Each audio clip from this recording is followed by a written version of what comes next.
Hello everyone, I'm Brian. Today I'm reacting to the 35 Confessional Buddhas, a very powerful purification practice. Confessional Buddhas. I don't know what this is, so I thought I'd give it a shot. The 35 Confessional Buddhas, a powerful purification practice. Anyways, just going to give it a shot. The 35 Confessional Buddhas. The practice of the 35 Confessional Buddhas is one of the most long-lasting purification practices that has been propagated since the time of Buddha Shakyamuni. The practice itself was derived from the Mahayana Sutra of the Three Superior Heaps, which in Sanskrit is known as Triskanda Dharma Sutra.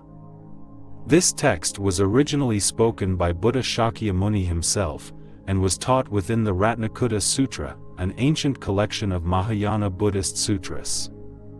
In a commentary by Nagarjuna, the origin of the practice can be traced to 35 bodhisattva students of Buddha Shakyamuni, who were implicated in the death of a beer seller's son. Having remorse, they confessed their downfall to the elder Upali, who was exemplary in upholding his monastic vows and commitments. They pleaded for him to relay their confession to Buddha Shakyamuni and to request a teaching to purify their wrongdoing. Buddha Shakyamuni saw that these 35 bodhisattva students were actually innocent in the case, but for the sake of future practitioners, he taught the Triskanda Dharma Sutra as a means to purify the downfalls of practitioners. One of the most famous examples of those who practiced the 35 Confessional Buddhas is Lama Tsongkhapa. He is well known to have engaged in a purification retreat, during which he performed 3.5 million prostrations.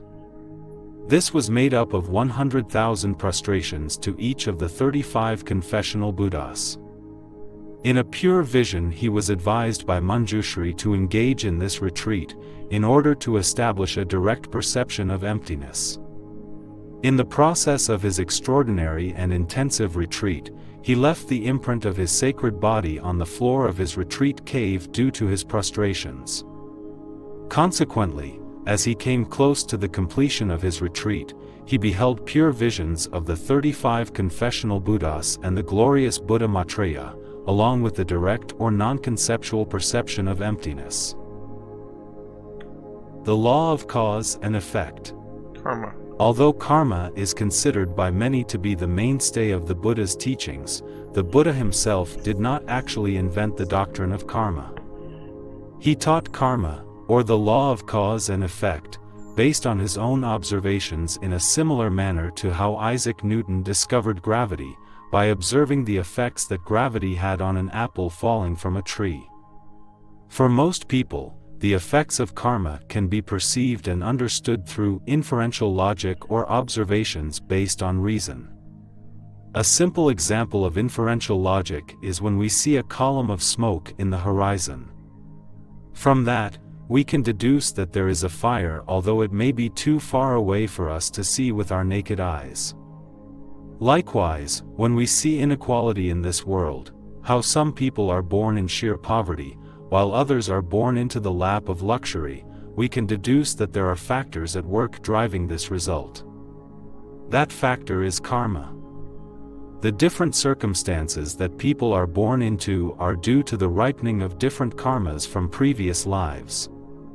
If we look at this objectively, we will see that the reasoning of karma is a compelling one and can effectively explain why we go through different types of experiences. Karma in ancient Sanskrit means the actions or deeds of our body, speech, and mind. On the other hand, the effects of karma are called vipaka, or the ripening or maturation of karma, that comes back to us through the results and effects that we experience.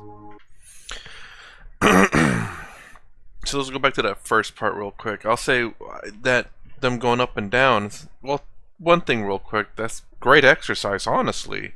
But also, I've never seen that before. Amazingly, I've never ever seen that in movies or or in the news or anything. I've never seen that practice before. I'm guessing maybe it's not quite as popular, perhaps. Very interesting. And then oddly enough, with this one, how we can see karma in terms of inference, as he's talking about how the reason why people got poor or whatever, it's kind of hard.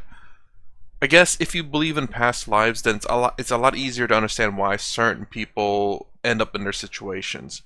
But I do believe in let me say karma in this life. Again, I have no experience or knowledge of past lives.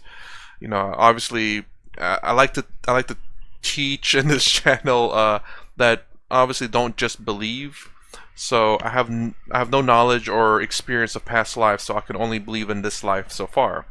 So, and I believe that karma does happen in this life for sure. So that at the very least is very in tandem with Hinduism, Advaita Vedanta, Buddhism, that karma is generated, and when you pay out that karma, it varies. You could be paying out old karma, new karma. It's given to you. Just at whatever time periods. So in terms of, for me, karma, you generate karma in this life, and you maybe pay for it in this life. And to say that everyone that falls in hard times is because of bad karma, to me, it's a possibility for sure, but it's also a possibility that's not. You make bad decisions with good intentions, and you could end up getting screwed. Someone could take advantage of your goodwill and really screw you over. So to say that you've became poor because because you're a bad person is kind of, at least in terms of my belief in karma, it's kind of hard to always believe. It could very well be you did some bad things, and you made bad choices in your life, and you end up falling that way. But you can't just say, oh, he's poor, that person must have bad karma. I can't do it that way. I try to have a neutral stance in things until I know for sure whether that person made bad choices or whatever. I would assume that they're not necessarily a bad person or a good person, I suppose, until you find out more. It's very difficult, obviously, to know for sure unless you talk to the person. So I don't assume the worst case scenario, nor do I assume the best case scenario for people. There are many factors behind every one of our actions that determines their consequences. The most important of these factors on the consequence of our actions is our intent. The intent or motivation behind our actions is a subject that is much discussed in Buddhist teachings. I'm going to pause right here because this is an amazing view. I wonder if you guys know the location of this. Is this in India? Because I know Buddhism is not quite as popular in India, but it's taken place in, well, we just did a reaction to Buddhism, like East, and more specifically a particular type of Buddhism, Southeast Asia. And there was something else I wanted to say, and I can't remember now because of this beautiful view. So, moving on. If understood, this is the very point that can turn our lives around. Oh, intent. So intent. I wonder what they would say about. There's a famous saying in America, maybe even in Western nations. Hell is paved with good intentions. I wonder, is there any counter quote to that or something? I guess I'm throwing that out there, because you may have a lot of good intentions, but it could end up leading a lot of people, in the bad paths. And I believe in intent as well. I believe if you had good intentions, you meant no harm behind it. So kind of contradictory terms there, where hell is paved with good intentions, but not every good intentions paves that way, I guess. The intent also determines whether the action is going to be positive, negative, or one that is to be added to our store of merits necessary for the attainment of enlightenment. At this point, it is important to understand the distinction between karma and merit. Karma is ordinary negative or positive actions that have arisen from the self-cherishing mind and are motivated directly or indirectly towards one's benefit. As a result, Karma is finite and can eventually be exhausted, especially through purification practices. On the other hand, merits are virtuous actions that are dedicated with a selfless intent and towards one's enlightenment. Therefore, the results of merit cannot be exhausted and will eventually lead one towards full enlightenment.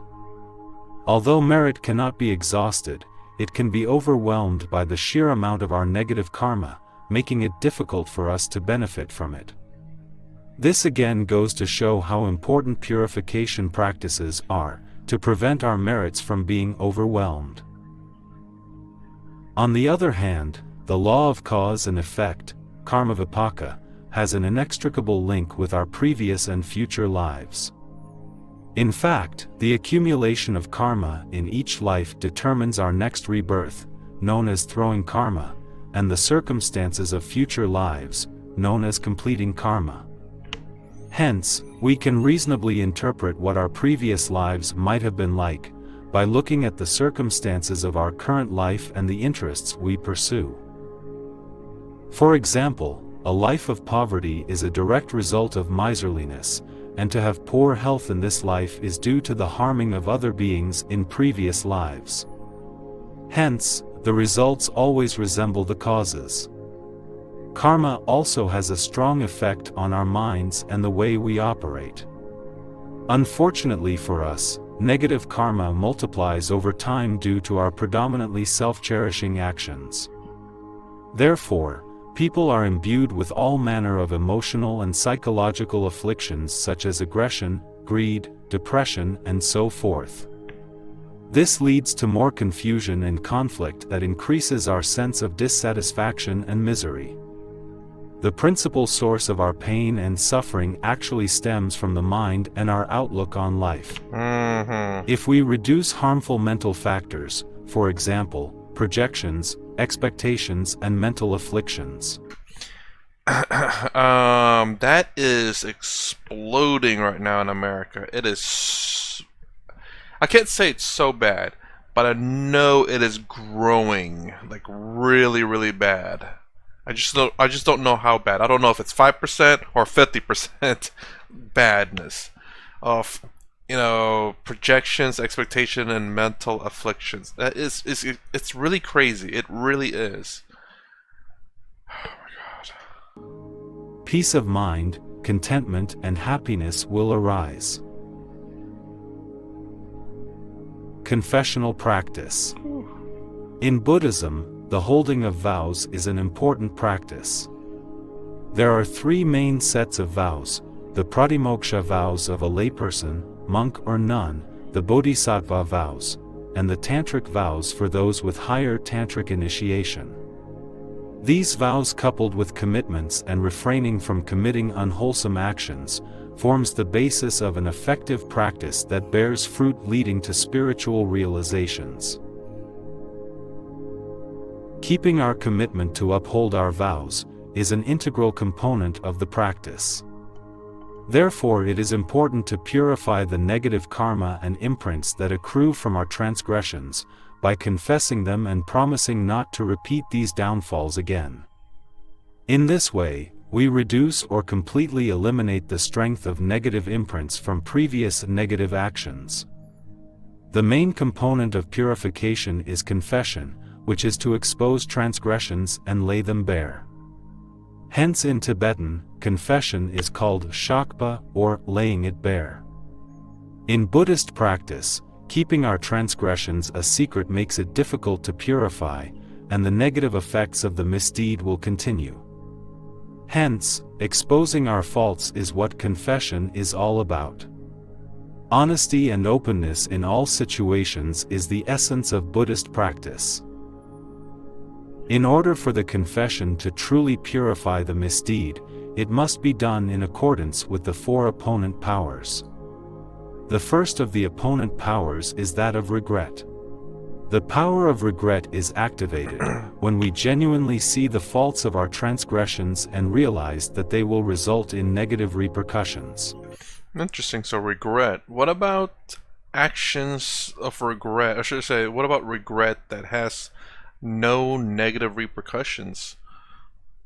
like, I guess I don't know if it necessarily has a negative repercussion. Just imagine if one day, your friend asked if you want, excuse me, if you want to go watch a movie or go hang out, and he's like, "No, I can't. I'm busy doing something," or you have to go do something, and then all of a sudden that day comes, and then you're there waiting for your job. Then all of a sudden the job says, "Oh yeah, we don't need you anymore, so you can have the day off." It's like, oh man, had I known, I could have went with my friend. I kind of regret, telling them I can't because I'm working.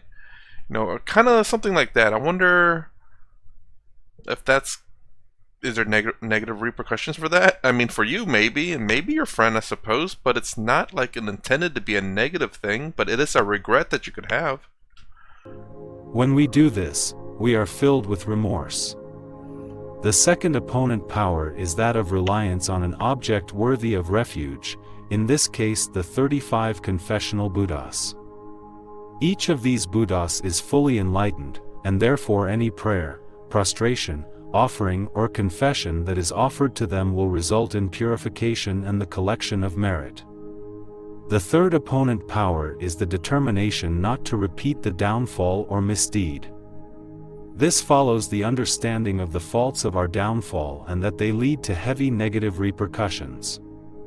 Hence, we make a firm resolution not to repeat the downfall. This leads to the fourth and final opponent power, which is that of the application of the remedy or counteracting measures to purify the karma. This is not blind penance for the wrongs that we have done, but instead the remedies are performed with the understanding of the law of cause and effect, and with the purpose of counteracting the negative tendencies of the karma that is being purified. Sorry, I was making weird faces because this temple right here had some black spots going on. I'm like, what the heck is that? Is that a bird? There's a dude walking all over it. I was enjoying the scenery. It's so really, really nice, and trying to listen at the same time too. The practice of prostrating or recitation of the Mahayana Sutra of the Three Superior Heaps contains the remedying refuge components, and therefore if it is done with sincere regret and firm resolve not to repeat the transgression, it becomes a very potent counteracting measure to the negative karma that has been accumulated. The details of each of the 35 confessional Buddhas, the visualization, and the prayer text can be found in the link in the video description below. In conclusion, the practice of the 35 confessional Buddhas is one of the most popular and perennial forms of purification practices. It is a practice popularized by great spiritual figures like Lama Tsongkhapa, who engaged in an extensive prostration retreat of the 35 confessional Buddhas in order to purify and gain deeper insight into the teachings.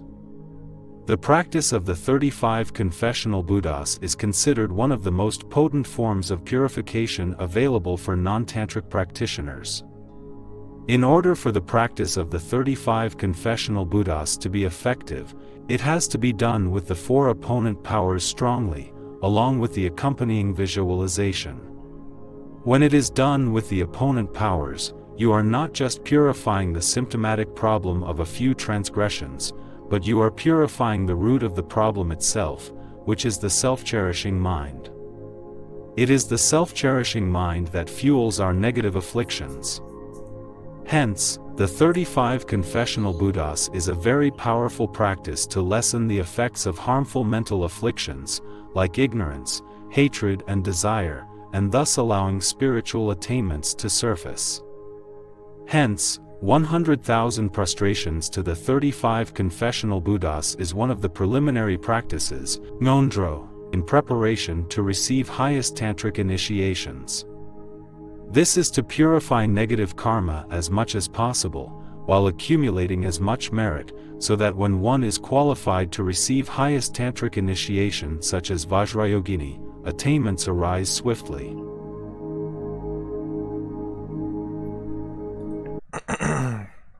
Okay, so let's go back real quick.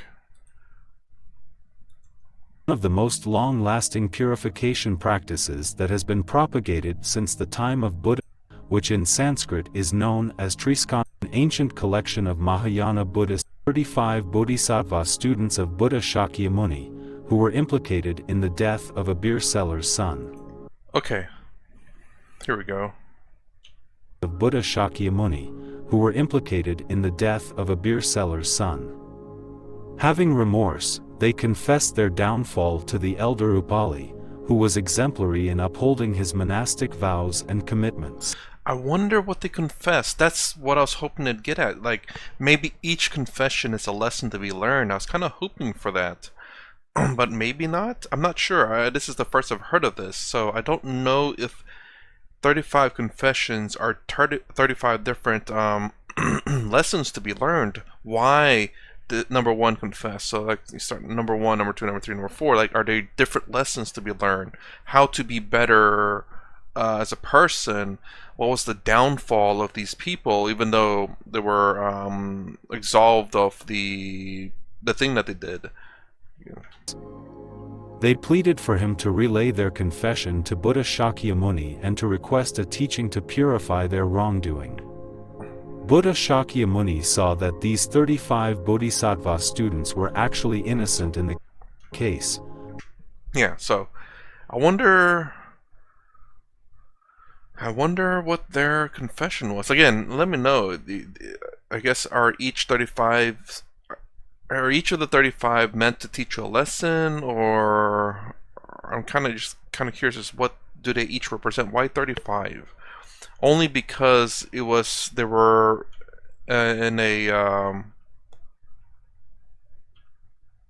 because they were involved in the death of a beer salesperson's son, and that's the reason why it's 35. I mean, and what made them so special, though, because they uphold, I guess, a very strong idea. I'm not sure. I don't know. That's what I meant to say. Not sure because I don't know. Again, I'm hoping maybe these 35 have a representation, a lesson to be learned, a way to be better. These are the 35 ways to better yourself. That's what I'm kind of hoping for, but I don't know. Anyways, that's my reaction to the 35 Confessional Buddhas. If you like my content, please consider subscribing, thumbs up, the sound down below. Thanks for watching. I'll see you in the next vid.